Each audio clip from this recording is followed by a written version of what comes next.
Hey guys, Graham here. Picture this. I'm 22, fresh out of college and drowning in debt.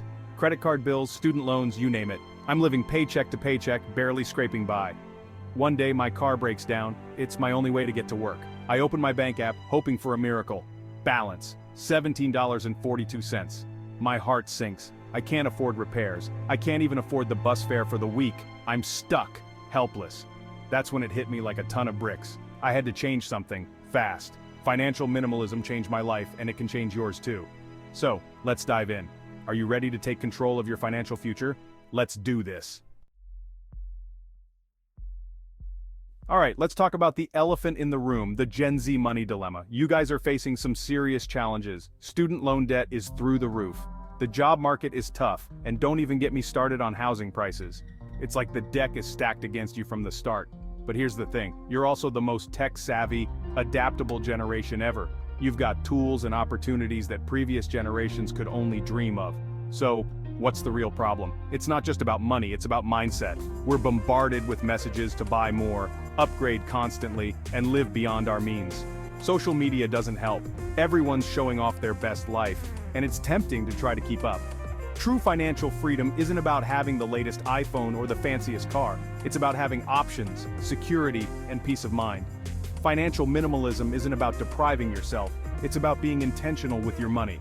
The habits you form now will compound over the years, just like investments. Ready to flip the script on the Gen Z money dilemma? Let's keep going. Let's get inspired by some real-life success stories. Meet Sarah, a 25-year-old graphic designer from Chicago. 2 years ago, she was $30,000 in debt, working a job she hated, and feeling stuck. Sarah decided enough was enough. She embraced financial minimalism and turned her life around. She started by tracking every dollar she spent. She was shocked to find she was blowing hundreds on subscriptions she barely used and takeout food she didn't even enjoy that much. Sarah cut ruthlessly. She kept only the essentials and things that truly added value to her life.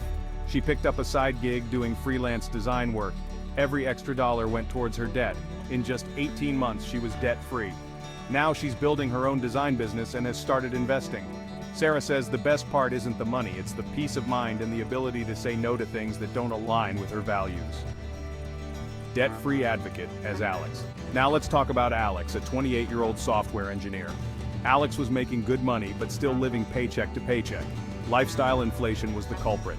Inspired by the tiny house movement, Alex decided to downsize drastically. He sold most of his possessions and moved into a small, efficient apartment. Alex cut his living expenses in half and started investing the difference. 3 years later, Alex has a 6-figure investment portfolio and is on track to retire by 40 if he chooses. He says he's never been happier or felt more free. Alright, let's get down to the nitty-gritty budgeting. A good budget is like a GPS for your money. It shows you where you are, where you're going, and how to get there. And it doesn't have to be complicated. In fact, the simpler, the better. Let's break it down into easy steps. First, track your spending, all of it, for at least a month. Use an app, a spreadsheet, or good old pen and paper. The key is to be honest. No judgment here, we're just gathering data. You might be surprised where your money is actually going. Budgeting expert, as Sarah. Next, categorize your expenses. Needs, wants, and savings, / debt payments. Needs are things like rent, groceries, and utilities. Wants are everything else. Eating out, entertainment, that subscription box you love.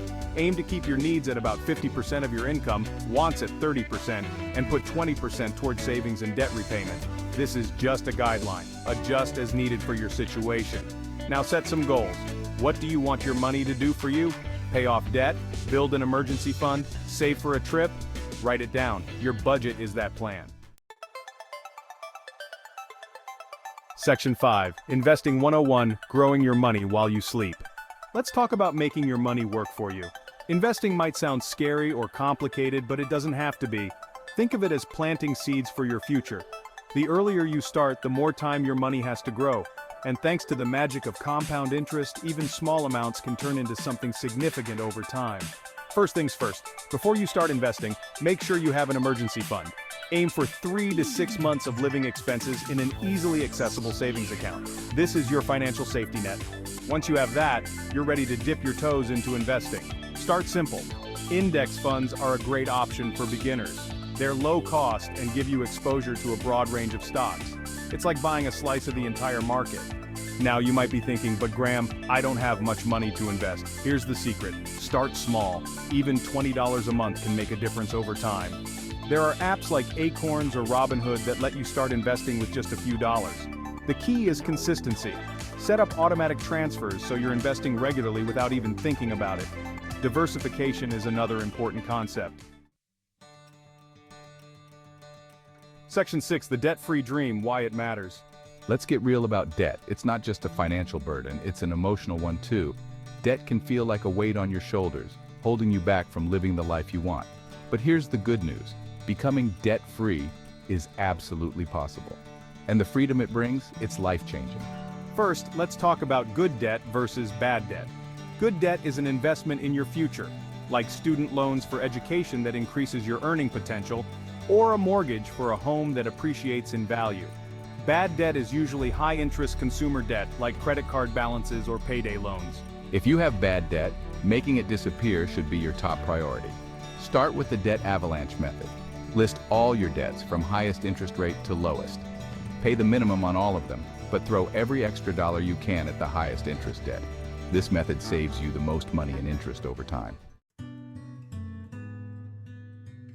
Section 7. Minimalism and money, less stuff, more freedom. Alright, let's talk about minimalism. No, I'm not saying you need to live in an empty white room with just a mattress on the floor. Minimalism isn't about depriving yourself. It's about being intentional with your possessions and your spending. It's about focusing on what truly adds value to your life and letting go of the rest. Think about it. How much of the stuff you own do you actually use and love? If you're like most people, probably a lot less than you think.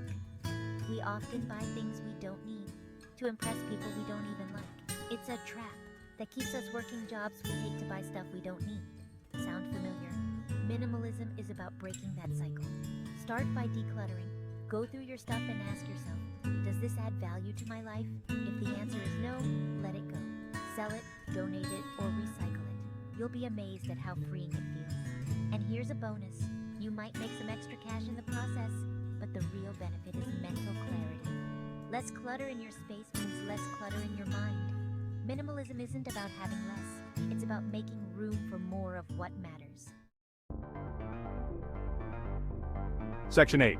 Tech tools for financial success. Let's face it, we're glued to our phones anyway, so why not use them to boost our financial game? There's a whole world of apps and tools out there designed to make managing your money easier and even, dare I say it, fun. Let's dive into some of my favorites. First up, budgeting apps. Mint and YNAB, You Need a Budget, are great for tracking your spending and setting financial goals. They connect to your bank accounts and credit cards, categorize your transactions, and give you a clear picture of where your money's going. Personal Capital is another good one, especially if you're starting to build an investment portfolio. It gives you a holistic view of your finances, including investments. For investing, Robinhood and Acorns make it super easy to start with small amounts. Robinhood lets you buy fractional shares of stocks, so you can own a piece of big companies even if you can't afford a full share. Acorns rounds up your purchases to the nearest dollar and invests the difference. It's like a digital piggy bank. And don't forget about robo-advisors like Betterment or Wealthfront. They create and manage a diversified portfolio for you based on your goals and risk tolerance. Now let's talk about saving money. Section 9. The emotional side of financial freedom. Let's get real for a minute. Money isn't just about numbers. It's emotional, really emotional. Fear, anxiety, shame, these are all common feelings when it comes to finances. But here's the thing. Financial freedom isn't just about having more money, it's about peace of mind. It's about feeling in control of your life. Think about how you feel when you're stressed about money, that pit in your stomach when a bill comes due, the anxiety of living paycheck to paycheck, the shame of not being able to afford something you need. Now, imagine the opposite. Imagine knowing you have enough saved to cover emergencies. Imagine being able to say no to things that don't align with your values without worrying about the financial impact. That's freedom. Financial minimalism and smart money management can help you get there. But it's not always easy.